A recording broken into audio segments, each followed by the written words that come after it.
Buenos días, estimados estudiantes, futuros colegas y guardianes de la vida en el Ecuador. Sean todos bienvenidos a esta cátedra de soporte vital básico, donde hoy vamos a trascender la visión simplista de la reanimación para adentrarnos en la verdadera ciencia que decide quién vive y quién muere. Hoy abordamos el contenido número 3 de nuestra primera unidad, titulado Fisiología del paro y cadena de supervivencia 2025. Y quiero pedirles que por un momento olviden todo lo que han visto en las películas o series de televisión donde el médico da un golpe en el pecho y el paciente despierta conversando. La realidad es mucho más compleja y fascinante. Históricamente, la enseñanza de lo que ustedes están aprendiendo se centraba puramente en la ejecución mecánica, en la fuerza bruta, bajo el mantra de empuje fuerte y rápido, como si fuéramos pistones de un motor. Sin embargo, la evidencia contemporánea que sustenta las proyecciones para las guías internacionales 2025 de la American Heart Association y el ILCOR nos revela que el éxito de estas maniobras depende intrínsecamente de nuestra capacidad para modular procesos celulares, microscópicos y sistémicos.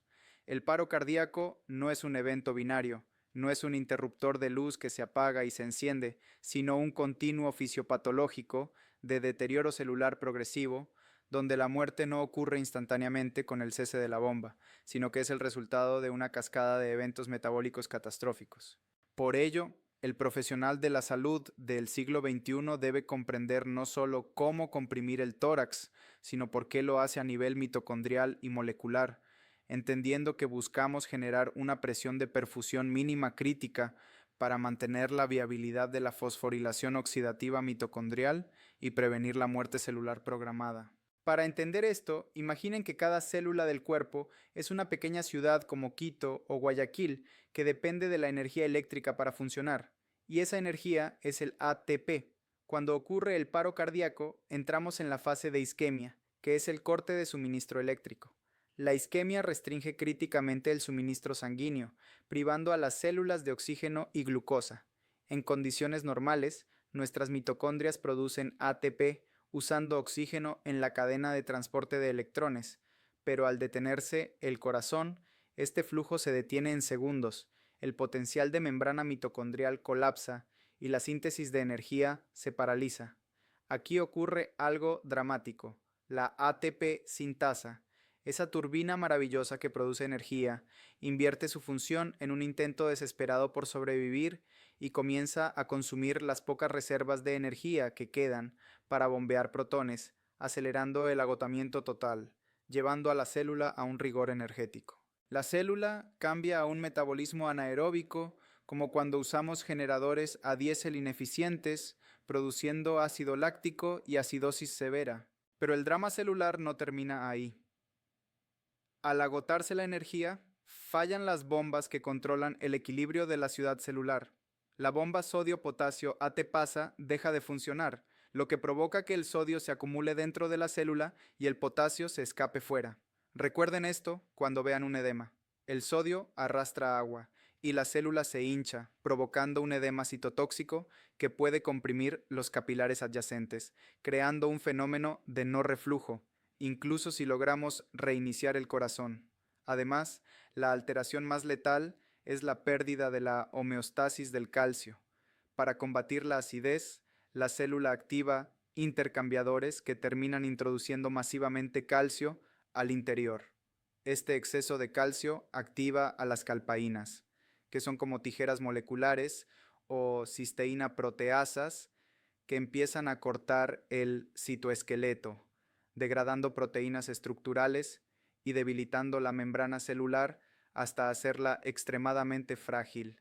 Es decir, durante el paro, la célula se está digiriendo a sí misma desde adentro. Ahora bien, uno pensaría que devolver el oxígeno es la solución perfecta, pero aquí nos enfrentamos a la paradoja de la reperfusión.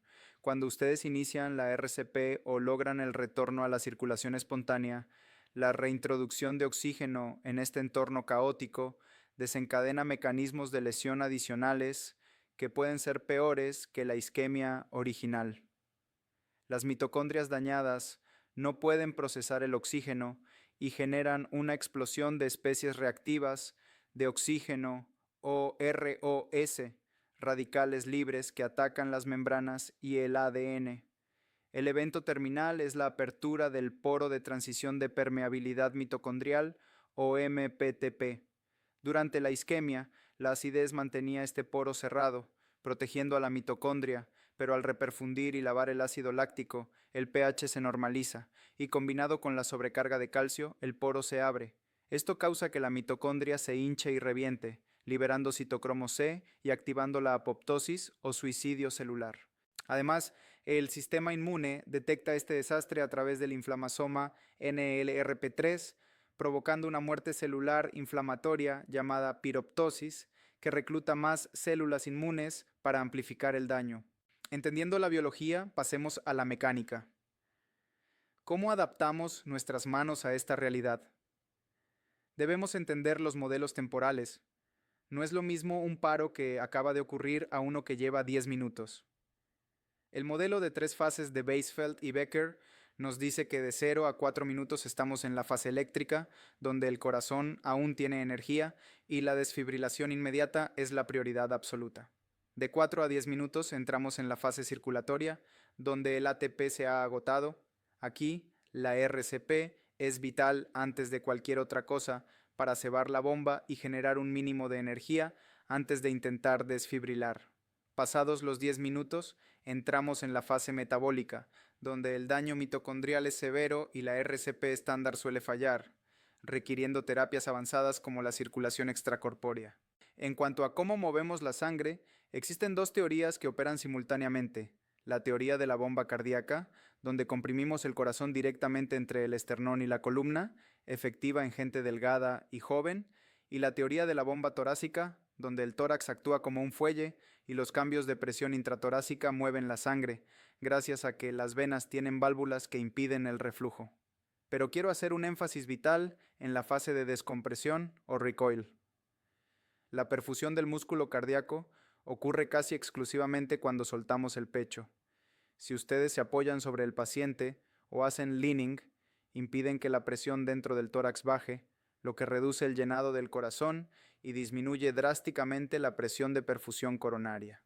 Estudios demuestran que apoyarse, aunque sea un poco, puede reducir el flujo cerebral y coronario en un 50%, comprometiendo fatalmente la reanimación, así que por favor permitan que el tórax se expanda completamente. Mirando hacia el futuro, las guías 2025 incorporan la inteligencia artificial en los centros de despacho para identificar la respiración agónica y activar respondientes cercanos por aplicaciones móviles. Se pone énfasis en la equidad, ya que sabemos que las mujeres tienen menos probabilidad de recibir RCP en público por miedo al contacto inapropiado, por lo que se promueve el uso de maniquíes femeninos en el entrenamiento. También se añade la recuperación como el 6.º eslabón de la cadena de supervivencia, entendiendo que el alta hospitalaria no es el fin, sino el inicio de una rehabilitación de secuelas cognitivas y físicas. Además, adoptamos la ciencia de la implementación, moviéndonos de cursos cada 2 años a entrenamientos de baja dosis y alta frecuencia para mantener las habilidades frescas y el uso del debriefing estructurado después de cada evento. Ahora, aterricemos todo esto en nuestra realidad ecuatoriana. Ustedes van a trabajar en un entorno que exige no solo técnica, sino seguridad. La violencia criminal ha aumentado y los hospitales o ambulancias ya no son santuarios intocables. Por eso, el Estado ha implementado el protocolo Código Plata, una respuesta estratégica para asegurar la provisión de salud en contextos de violencia. Este código establece procedimientos claros. Si llega un paciente herido de bala, que puede ser rematado, hay control de accesos, si hay una toma de instalaciones, aplicamos correr, esconderse y pelear. Pero lo más crítico para ustedes en la ambulancia es el transporte primario a zonas rojas. Si el despacho es a un barrio conflictivo, es obligatorio esperar a la Policía Nacional en un punto seguro antes de ingresar a la escena. Esto nos lleva al marco legal. Muchos temen ser juzgados por omisión de socorro, pero el Código Orgánico Integral Penal, el COIP, en su artículo 32, nos da la herramienta del estado de necesidad justificante. Esto significa que no existe infracción penal si lesionan un bien jurídico, como el deber de atender rápido para proteger otro bien de igual o mayor valor, como su propia vida, siempre que el peligro sea real y actual. Si deciden no entrar a una balacera activa y el paciente muere por el retraso, están amparados porque la ley prioriza la vida del rescatista. No existe obligación legal de heroísmo suicida en el Ecuador. Sin embargo, si actúan con negligencia o impericia en una escena segura, el artículo 146 sobre homicidio culposo por mala práctica profesional sí les caerá con todo el peso de la ley, especialmente si violan el deber objetivo de cuidado o protocolos vigentes. Permítame ilustrar esto con un caso integrado de alta complejidad que llamaremos código plata en la vía perimetral. Imaginen que son las 11:45 de la noche. Llueve intensamente en Guayaquil y los despachan a un accidente de tránsito. Al llegar, ven un vehículo chocado contra un poste, cables eléctricos de alta tensión chispeando sobre el auto y, para empeorar las cosas, observan motociclistas armados merodeando la escena con actitud sospechosa. ¿Qué hacen? Su instinto de salvador les dice corre hasta ayudar, pero su formación de tecnólogo les dice alto. El líder del equipo identifica la doble amenaza, eléctrica y criminal. Decide no ingresar. Activa el código plata a través de la radio, solicita a la policía y a la empresa eléctrica y se mantiene en una zona segura. Legalmente, esta decisión se justifica en el estado de necesidad del artículo 32 del COIP. Pasan 15 minutos hasta que la escena es asegurada.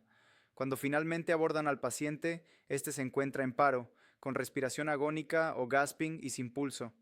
Fisiológicamente, ¿en qué fase estamos? Han pasado más de 10 minutos. Estamos en la fase metabólica de Weisfeld. El corazón de ese paciente está acidótico, sin ATP, sus mitocondrias están llenas de calcio y sus membranas frágiles por las calpaínas. Si ustedes llegan y le dan una descarga eléctrica inmediata, van a fallar, porque ese corazón no tiene energía para responder. La intervención terapéutica prioritaria aquí son las compresiones torácicas continuas y de alta calidad antes de cualquier otra cosa. Necesitan cebar la bomba, mover sangre para generar un mínimo de ATP y lavar un poco de esa acidosis antes de que el corazón pueda latir. Además, deben manejar la vía aérea con cuidado, evitando la hiperventilación que aumentaría la presión dentro del tórax y evitaría que la sangre regrese al corazón. En medio de la reanimación aparece un supuesto familiar gritando y exigiendo que se detengan, diciendo que el paciente no quería ser reanimado, pero no muestra ningún papel. ¿Qué hacen? ¿Se detienen? No, ustedes continúan. En ese momento de caos y trauma, ante la falta de un documento legal válido como un testamento vital o una orden de no reanimación firmada, el principio que rige es el pro vita, a favor de la vida. Si se detienen por una orden verbal en la calle, podrían enfrentar una acusación de omisión o mala práctica según los artículos 29 y 146 del COIP. Ustedes siguen el protocolo hasta que entreguen al paciente o un médico declare el fallecimiento. Este caso resume la esencia de lo que quiero transmitirles hoy. El soporte vital básico hacia el 2025 trasciende la técnica manual. Ya no se trata solo de tener manos fuertes. La eficacia de ustedes como tecnólogos en emergencias médicas reside en su capacidad intelectual para entender que están luchando contra la bioenergética mitocondrial fallida, que deben evitar la injuria por reperfusión con una técnica impecable, que deben aplicar principios de hemodinámica para optimizar el flujo sanguíneo sin apoyarse en el tórax, y que deben tener la solvencia ética y legal para navegar situaciones de violencia extrema bajo el amparo del Código Plata y el estado de necesidad. Esta visión integral, que combina la biología molecular con la ley y la táctica operativa, es la única vía real para mejorar la supervivencia y la calidad de vida de nuestros pacientes en un entorno cada vez más complejo y desafiante como el nuestro. Quiero que se lleven esta reflexión a sus casas y a sus turnos. Cada vez que compriman un pecho, visualicen la mitocondria, visualicen el flujo de sangre abriendo las válvulas y recuerden que sus manos son el único puente entre la muerte celular irreversible y la posibilidad de que esa persona vuelva a abrazar a su familia. Estudien la fisiología, repasen el marco legal y entrenen su mente para tomar decisiones difíciles bajo presión, porque eso es lo que define a un verdadero profesional de la emergencia. Muchas gracias por su atención en esta clase. Revisen la bibliografía adjunta para profundizar en los mecanismos de la piroptosis y los detalles del código plata. Y nos vemos en la siguiente sesión práctica donde aplicaremos estos conceptos en los simuladores de alta fidelidad.